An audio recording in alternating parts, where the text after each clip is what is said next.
5월 6일 수요일 저녁 예배로 나오신 여러분들을 주님의 이름으로 환영합니다. 우리가 어떤 목적이나 어떤 목표가 없는 삶을 살아간다고 생각을 하면 과연 어떻겠습니까? 그런 삶은 생산적이기보다도 세월을 호송하는 삶이 되어질 것입니다. 또 그런 삶은 어쩌면 대단히 비극적인 삶이 되고 말 것이죠. 그러나 우리 그리스도인이라고 한다면 분명한 목적이나 분명한 목표를 가지고 그 목적과 목표를 이루기 위해 살아가야만 한다는 것이죠.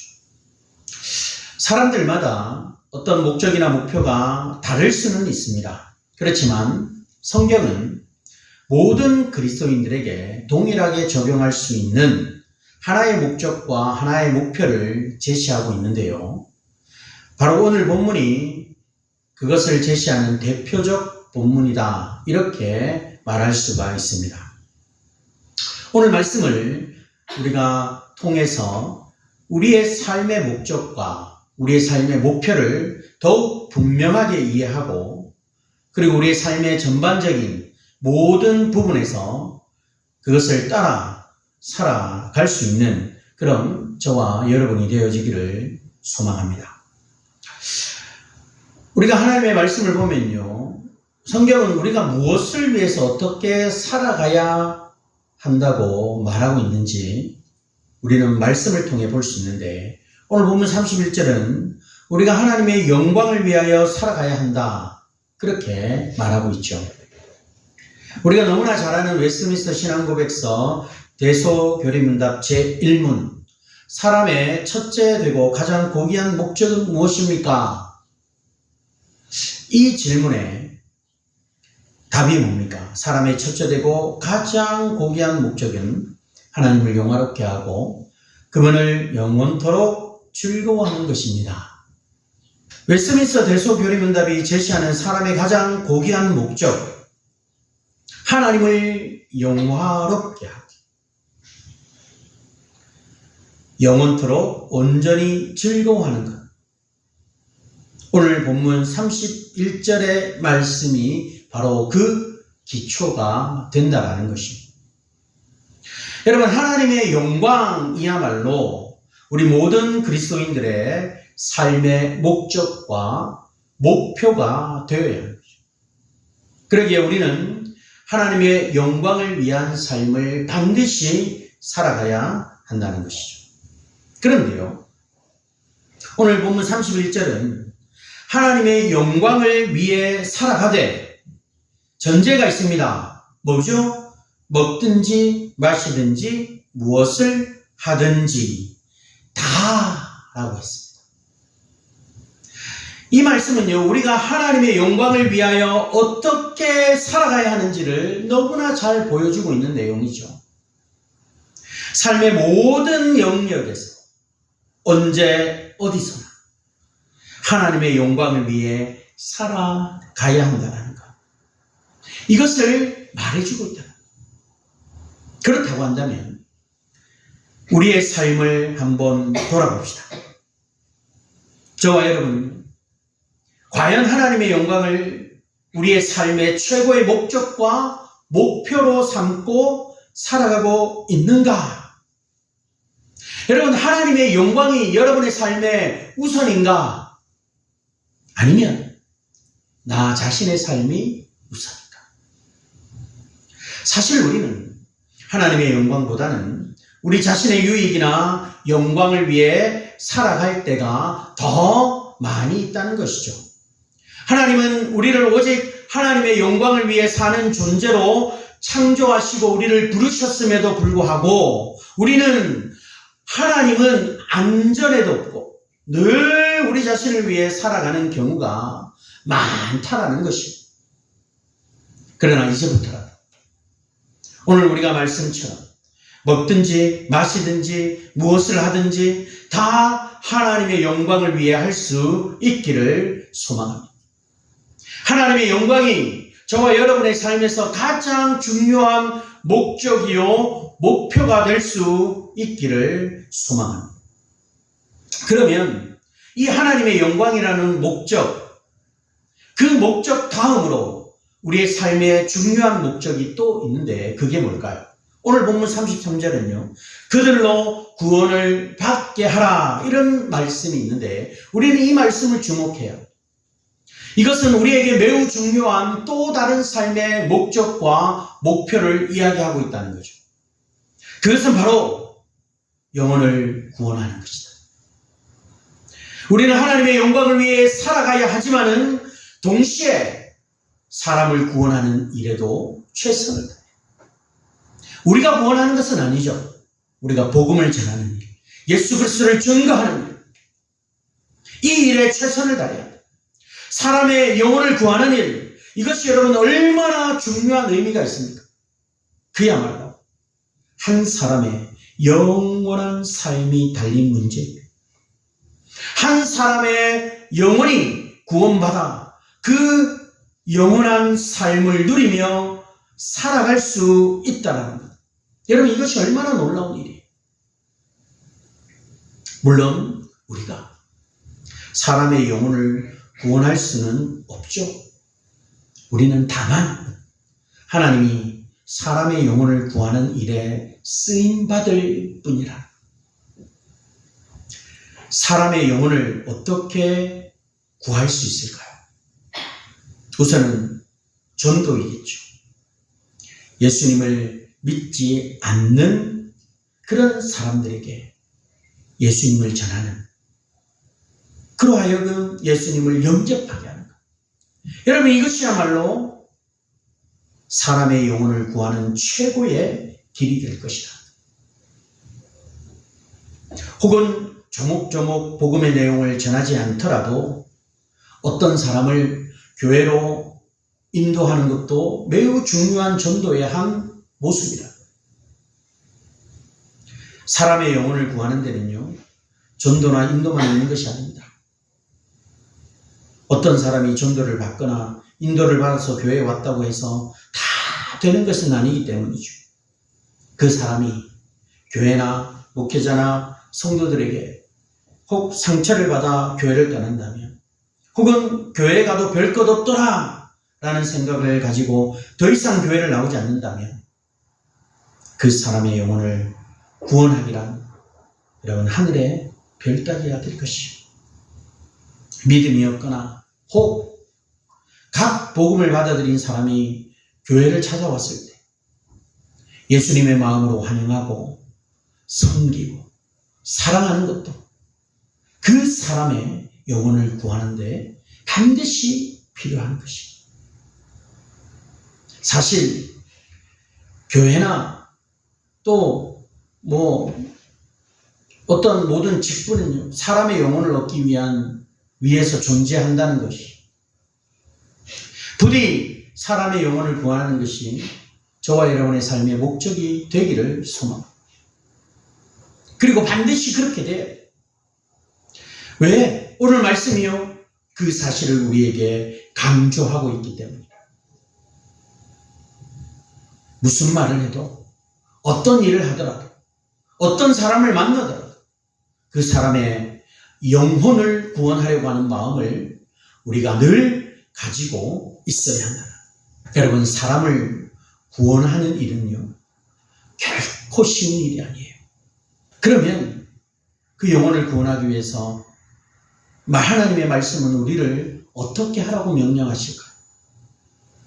오늘 보면 32절로 33절에요. 유대인에게나 헬라인에게나 하나님의 교회에나 거치는 자가 되지 말고. 여러분, 거치는 자라는 게 뭘까요? 이것을 다른 성경에는요, 걸림돌이다 이렇게 이야기도 합니다. 여러분, 유대 사람에게, 그리스도 사람들에게 하나님의 교회에도 걸림돌이 되지 마십시오 이렇게 이야기하고 있는 거예요. 다른 사람들의 영적인 삶, 그들이 예수님을 만나고 그분이 얼마나 좋은지를 알고 예수님을 영접하고 또 영접한 이후로 믿음의 삶을 살아가는 참 과정에서 걸림돌, 거치는 자가 되지 말아야 합니다. 믿음의 삶에서 걸림돌이라고 할 만한 사람을 만나면 여러분 정말 힘이 들죠. 그로 인해서 교회를 떠나는 사람들이 있습니다. 사람들을 전도하지는 못할 망정 그렇게 걸림돌이 된다면 얼마나 부끄럽고 얼마나 안타까운 것입니다. 여러분 한 걸음 더 나아가서 33절에서 바울은 또 이렇게 얘기하죠. 나와 같이 모든 일에 모든 사람을 기쁘게 하여 자신의 유익을 구하지 아니하고 많은 사람의 유익을 구하여 그들로 구원을 받게 하라. 여러분 이 말씀에서 모든 사람을 기쁘게 하여 많은 사람의 유익을 구하여라고 하는 표현은요. 어떤 사람들의 눈치를 보고 사람들에게 잘 보여야 한다 이런 의미가 아니에요. 그것은 다른 사람들이 영혼 구원을 받고 믿음의 삶을 보다 아름답게 살아가기 위해 최선을 다하라 그런 의미입니다. 그리고 이는 곧 자기 중심적인 삶의 자세를 버리고 이타적인 삶, 다른 사람들을 배려하고 유익하게 하는 자세를 가져야 함을 말하고 있다는 거죠. 여러분 우리가 누군가에게 거치는 자, 걸림돌이 되지 않고 오히려 다른 사람들을 배려하고 품고 그들을 유익하게 하려는 자세를 가질 때 하나님은 우리를 통해 다른 사람들을 구원하는 그런 역사를 이루어 가실 거야.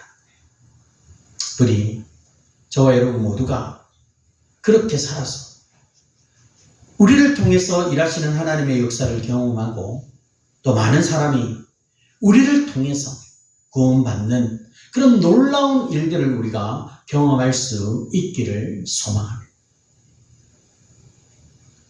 그리고 바울은 이제 또 다른 목표가 될 만한 것도 우리에게 제시해주고 있는데요.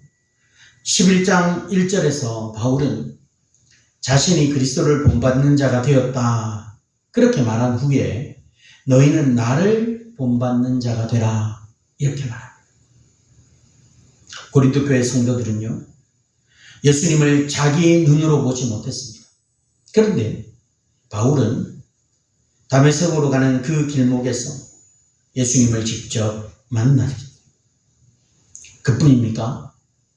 성령의 계시로 성경을 기록하면서 그 누구보다도 예수님을 너무 잘 알고 경험할 수 있었던 사람이 바로 바울이었죠.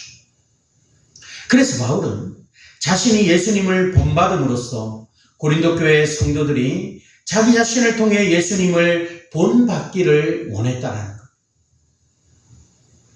고린도 교회 성도들에게 너희는 나를 본받는 자가 되라 이렇게 말했지만 실상은 고린도 교회 성도들이 바울 자신이 아니라 나를 통해 예수님을 본받기를 원하고 있다는 거죠.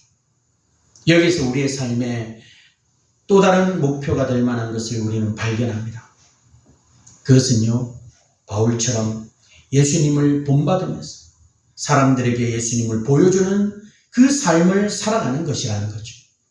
우리는 예수님을 보여주는 하나의 어떤 렌즈와 같습니다. 사람들은 예수님을 믿는 우리를 통해 예수님이 어떤 분이신지를 알게 된다는 거죠. 여러분 안경의 렌즈 색깔에 따라서 그것을 낀 사람의 눈에 비치는 세상의 색깔이 다를 수 있습니다. 그래서 다른 사람들은요 예수님을 믿는 사람들의 삶의 모습을 통해서 예수님을 보게 된다. 바울처럼 여러분 우리가 예수님을 본받는 삶을 살아갈 수 있기를 바랍니다. 지금은 좀 부족한 것이 많다 하더라도 괜찮습니다. 우리가 점점 예수님을 본받고 점점 예수님을 닮아가면 되는 것이죠. 그럼으로써 가장 가까운 가족들, 식구들, 성도들을 비롯해 믿지 않는 사람들에게까지 예수님을 보여주면서 정말 나를 통해서 그들이 예수님을 바라보게 해. 나를 통해 비춰지는 예수님이 어떻게 그들에게 비춰질 수 있을까? 내가 만난 예수님을 그들에게도 똑같이 보여줄 수 있는, 저와 여러분을 통해 예수님을 본받고 닮아가는 삶을 살아갈 수 있도록 우리는 그런 목표가 우리에게 있어야 합니다. 여러분, 우리의 목표가 뭡니까? 하나님을 영화롭게 하고, 또 뭡니까? 정말 예수님을 닮아가는 삶, 예수님을 비춰주는 삶, 한 걸음 한 걸음 더 예수님께 다가가는 삶을, 그 세상의 사람들이 그렇게 나를 통해 예수님을 볼 수 있는 목표. 또 하나는 뭡니까? 구원을 받게 하는 것이죠. 구원을 받게 하는 것. 세상의 사람들이 예수님을 믿고 구원받을 수 있도록 우리가 가지고 있는 목적과 목표가 바로 이렇게 해야 됩니다. 여러분, 목적이나 목표가 없는 삶은 불행한 삶입니다. 성경적이지 않는 목적이나 목표를 가지고 살아가는 것은 더더욱 불행합니다. 우리는 오늘 본문이 말해주고 있는 것을 정말 우리의 삶의 목적과 목표로 삼고 살아갈 수 있기를 바랍니다. 하나님이 기뻐하는 삶, 열매 맺고 아름답고, 열매를 맺고 아름답고 무성하게 맺는 삶.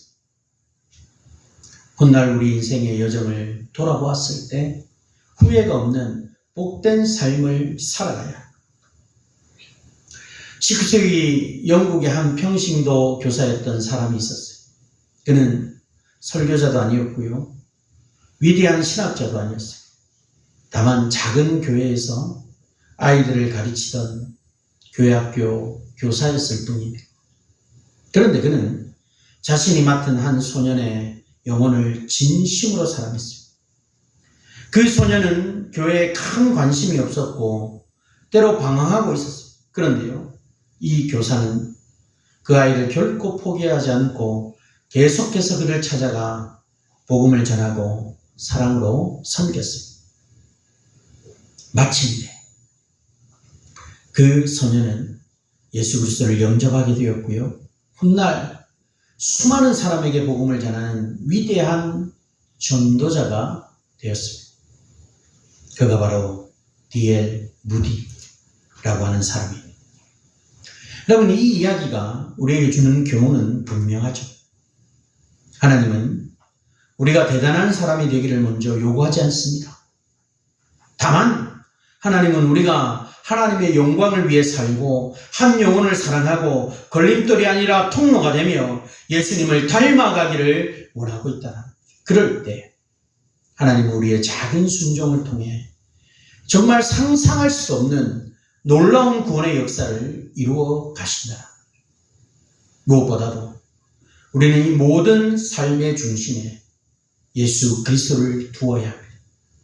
예수님께서는 하나님의 영광을 위해 완전하게 살아가셨던 분이죠.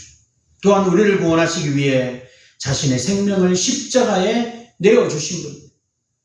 우리는 스스로 하나님의 영광을 위해 온전히 살 수도 없고요, 다른 사람을 온전히 사랑할 수도 없는 연약한 존재일 뿐입니다. 그러나 예수 그리스도의 십자가와 부활의 은혜가 저와 여러분을 새롭게 했습니다. 우리가 예수님을 바라볼 때, 그분의 사랑을 깊이 경험할 때 우리는 비로소 하나님의 영광을 위해 살 수 있는 힘을 얻게 되는 것입니다. 우리가 복음을 붙들 때 우리는 다른 사람의 영혼을 진심으로 사랑할 수 있게 되는 것. 우리가 예수님을 닮아갈 때 우리의 삶은 자연스럽게 다른 사람에게 예수님을 보여주는 통로가 된다는 것입니다. 여러분, 우리의 인생의 목적은 분명합니다. 하나님의 영광을 위해 사는 것, 사람의 영혼을 구하는, 그리고 예수 그리스도를 닮아가는 것입니다. 이 모든 것은 결국 예수 그리스도 안에서 하나로 완성이 되는 것입니다. 그러므로 오늘도 십자가 앞에 서십시오. 예수님의 은혜를 다시 붙드십시오. 그 은혜 안에서 살아가십시오. 그럴 때 우리는 평범한 일상, 하나님의 영광을 드러내는 거룩한 삶이 될 것이고, 하나님은 우리를 통해 놀라운 구원의 역사를 이루어 가실 것입니다. 수많은 사람들이 우리를 통해 예수 그리스도를 닮아가고 바라볼 것입니다. 이러한 은혜가 저와 여러분의 모든 삶에 충만하기를 주의 이름으로 간절히 축원합니다.